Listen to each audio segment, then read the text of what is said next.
আমার নাম মুনমুন হালদার। আমার বাড়ি হচ্ছে হৃদয়পুরে, নীলমণি বাগানে। তো আমি মানে আমার দিদির বাড়ি এখানেই, এই 11 নম্বর রেলগেটে। তো আমি দিদির কাছে এসেছিলাম, দিদি এখানেই আর কি ভ্রু ফ্ল্যাপ ট্ল্যাপ করে। তো এসেছি, দিদি বললো যে দিদি যেখান থেকে আর কি করে সেখানে আমি তাই এসেছি। আজকে চুল স্পা করলাম, ফেসিয়াল করলাম, আর এই যে কালারও করেছি। তো দিদির কাজ আমার খুব খুব খুব পছন্দ হয়েছে।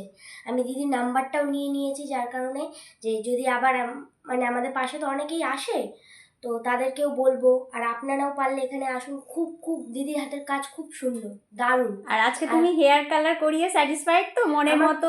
খুব পছন্দ মানে তুমি হয়েছে। যে ডাউটটা করছিলে যে হেয়ার কালারটা মনের মতো আসবে, অনেকের কাছে তো মানে সেরকম তো অনেকে ভালো করতে পারে না না, তো ওকে মনে একটা ভয় লাগছিল যে কিরকম হবে কি না হবে। ওকে তো দিদির কাজ দেখে আমার এত পছন্দ হয়েছে যে এখানে ছাড়া আমি আর কোথাও মনে আর যাবো না, পারলে। ওকে ওকে দারুণ হয়েছে, দারুণ, ওকে, সুপার।